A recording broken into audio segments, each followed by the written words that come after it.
విద్యుత్ ఛార్జీల పెంపుతో షాక్ ఇచ్చేందుకు రెడీ అవుతోంది జెన్కో. 9% ఛార్జీలు పెంచాలనే ప్రతిపాదనలను సీఎం కేసీఆర్ దృష్టికి తీసుకెళ్లింది. విద్యుత్ ఉత్పత్తి తగ్గిపోవడం, ఇతర రాష్ట్రాల నుంచి భారీగా కరెంటు కొనుగోలు చేయడంతో భారం తప్పదని స్పష్టం చేసింది.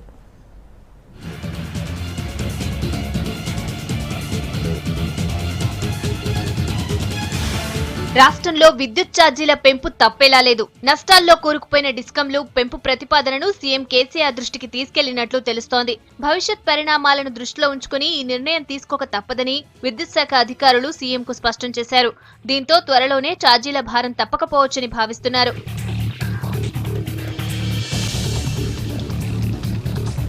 ఈ ఆర్థిక సంవత్సరం 9% ఛార్జీలు పెంచాలని, 1736 కోట్లు రాబట్టాలని విద్యుత్ శాఖ భావిస్తోంది. దీనికి విద్యుత్ నియంత్రణ మండలి ఆమోద ముద్ర వేసింది. ఇప్పటికే ఈ విషయాన్ని సీఎం దృష్టికి తీసుకెళ్లింది. అయితే ప్రజలపై భారం మోపకుండా అంతర్గత సామర్థ్యాన్ని పెంచుకోవాలని డిస్కంలకు కేసీఆర్ సూచించారు. అధికారులు మాత్రం సామర్థ్యం పెంచుకున్నా డిస్కంల లోటు తీరదని చెప్తున్నారు.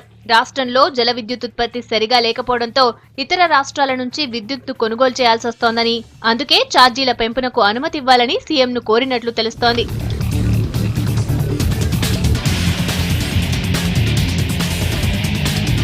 గత 2 ఏళ్లలో విద్యుత్ సరఫరా, పంపిణీ వ్యవస్థల పటిష్టతకు దాదాపు 2500 కోట్లు ఖర్చయింది. దీనికి తోడు డిస్కంలకు 13,500 కోట్ల అప్పులున్నాయి. ఈ విషయాలన్నీ పరిగణలోకి తీసుకుంటే విద్యుత్ ఛార్జీల పెంపు తప్పదనే సంకేతాలు వెలువడుతున్నాయి.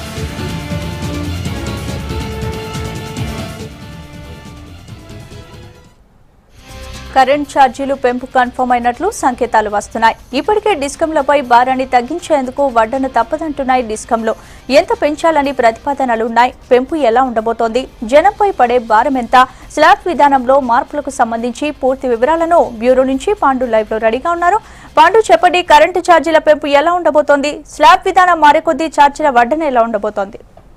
స్పందన అంటే దాదాపు 3-4 రోజుల క్రితం, అంటే గత పోయిన వారమే ఈ పెంపుకు సంబంధించి ఉండాల్సి ఉంది.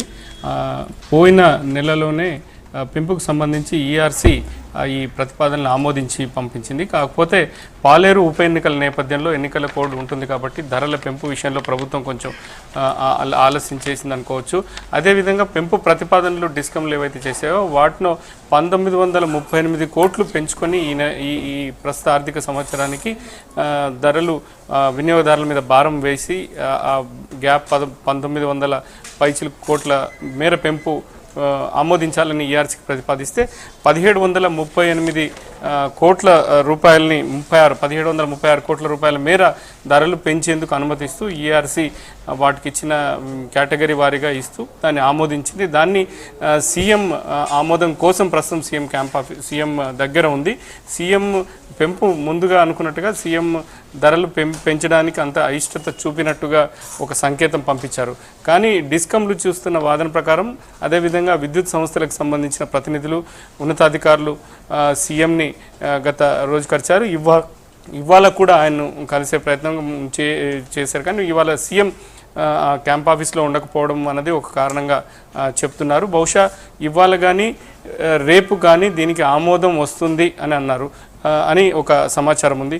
కానీ అంటే ప్రతిపాదనల ప్రకారంగా ఒకవేళ చూస్తే దాదాపు 1732 కోట్లు 36 కోట్లు దాని పెంపు ప్రదానాలను ఏ విధంగా చేయాలి ఏంటి అన్న దాని మీద టారిఫ్ వైజ్గా 50 యూనిట్ల వరకు గతంలో ఉన్న మొత్తం 14 స్లాబ్ల రూపంలో ఉండేది. విద్యుత్ గృహ వినియోగదారులు విషయాన్ని చూస్తే అది 5 స్లాబ్లకు కుదించి ప్రతిపాదనలు పంపాయి డిస్కంలు.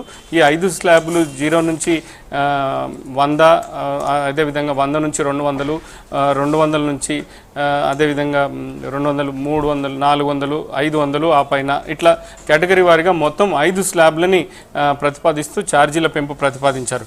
అయితే ఇక్కడ ఎంత ఏ దానికి ఎంత ఉంటుందనే దానికన్నా చూసే ముందు చాలా కేటగిరీగా వాళ్ళు చెప్పింది ఏంటంటే విద్యుత్ ప్రతిపాదనలు భారం పడదు అన్న సంకేతాలు పంపే విధంగా మొదలుగానే ఛార్జీల పెంపు ప్రతిపాదన చేసినప్పుడు దాదాపు 100 యూనిట్ల లోపు వాడే వినియోగదారుల సంఖ్య దాదాపు 80.9 లక్షల మంది అంటే వినియోగదారులు ఉన్నారు. వీళ్ళందరూ కూడా 100 యూనిట్ల లోపు ఉంది. మొత్తంగా ఉన్న 119.8 లక్షల వినియోగదారులు ఇది ఉంటుంది. కాబట్టి దాదాపు 68% మంది కి ఈ ధరల ప్రభావం ఉండబోదు. పెంచినా కూడా ఎక్కువ ఎవరైతే వాడతారో ఎక్కువ మొత్తంలో విద్యుత్ వినియోగం ఉంటుందో వారి మీదే భారం వేస్తాం, వారి ద్వారా తమ ఏదైతే లోటు ఉందో దాన్ని పూడ్చుకుంటామని చెప్పి ప్రతిపాదనలు పంపింది.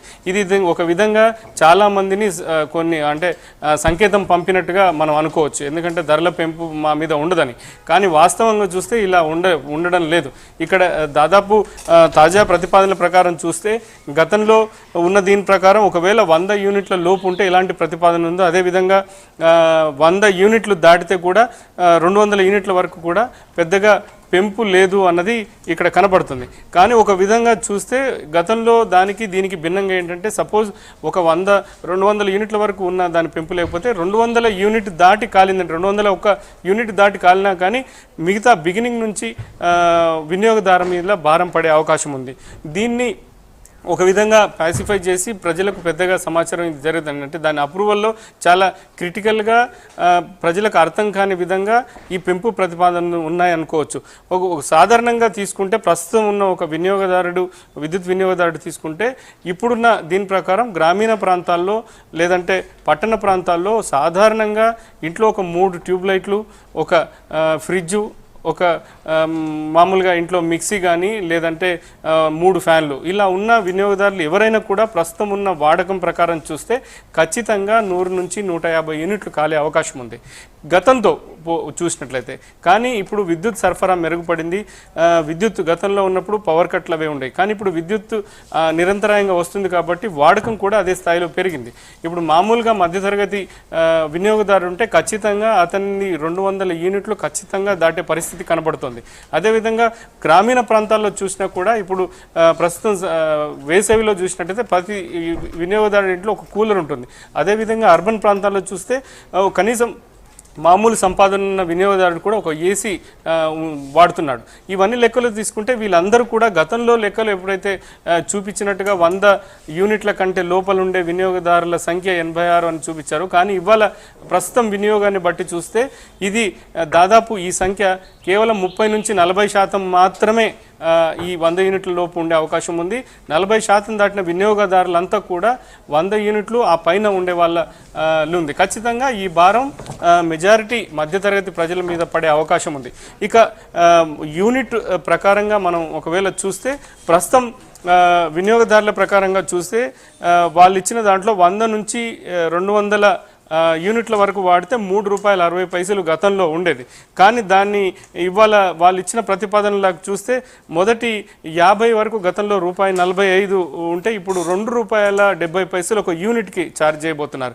అదేవిధంగా అంటే అప్పుడు ఎంతున్నా ₹1.45 ఛార్జ్ చేసేది ఇవాళ వినియోగదారుడు ₹2.70 కట్టాల్సి ఉంటుంది ఒక యూనిట్కి. అదేవిధంగా 51 యూనిట్ నుంచి 100 యూనిట్ల వరకు చూస్తే ₹2.70 కట్టాల్సి ఉంటుంది.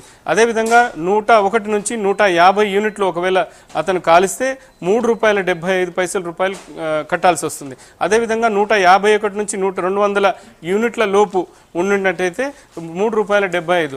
ఇవన్నీ లెక్కలకు యావరేజ్గా తీసుకుంటే వాస్తవంగా చెప్తున్న దాని ప్రకారం 9% మాత్రమే ధరల పెంపు ప్రతిపాదన ఉంది అన్నది ఒక సిగ్నల్గా పంపిస్తున్నారు. దాన్ని అంతే ఉంది, దాన్ని ఈఆర్సీ ఆమోదం కూడా అంతే చేసిందని చెప్తున్నారు. కానీ ఒక విధంగా మొత్తం లెక్కలో తీసుకుంటే ఒక సాధారణ గతంతో పోలిస్తే ఈ దాదాపు 200 యూనిట్ల లోపు ఉండే ఒక వినియోగదారుని లెక్కలోకి తీసుకుంటే అది దాదాపు 18 నుంచి 25% అతను వాడే విధానాన్ని బట్టి ఉంటుంది. ఇంకొక సింపుల్గా లెక్క మనం తీసుకోగలిగితే సపోజ్ ఒక వినియోగదారుడు 160 యూనిట్లు అతనికి కాలిందనుకుంటే గతంలో అంటే ఈ పరిధిలో ఉంటే ₹410 నుంచి ₹420 ఎక్కువ అంటే ఉండే విధానం చూసి ₹410 నుంచి ₹420 అతనికి కరెంటు బిల్లు వచ్చేది నెల. అదే ఇప్పుడు కొత్త విధానం ఒకవేళ ఆమోదం చేస్తే దాదాపు ₹480 నుంచి ₹490 వచ్చే అవకాశం ఉంటుంది. దీనితో పాటు ఖచ్చితంగా అంటే ఇప్పుడున్న ట్యాక్సులు కానీ వినియోగ రుసుములు ఇట్లా ఇతరత్ర చాలా ఉన్నాయి. అవన్నీ కలుపుకుంటే ₹500, ₹500, ₹20, ₹530 బిల్లు వచ్చింది. ఒకవేళ విద్యుత్ వినియోగం అదే 200 దాటి ఒకవేళ వాడినట్లయితే దాదాపు ఒక 260 యూనిట్లు ఒక వినియోగదారుడు వాడితే ప్రస్తుతం 800 నుంచి 870 రూపాయల మేర అతనికి నెలవారీ బిల్లు వస్తుంది. అదే కొత్త ఒకవేళ ఈ ప్రతిపాదనలు ఆమోదించినట్లయితే దాదాపు 1200 రూపాయల పైచిలు 1220 లేదా 1230 రూపాయలు అతనికి ఛార్జ్ కాబోతుంది. అంటే దాదాపు 380 నుంచి 390 రూపాయలు అదనంగా ప్రతి నెల విద్యుత్ భారం అతనితో పడే అవకాశం ఉంది. ఈ లెక్కన చూసుకుంటే 20 నుంచి 25% బిల్లులు పెరుగుతున్నట్టుగా మనకు కనబడుతుంది. స్పందన. Right, thanks for the updates పండు.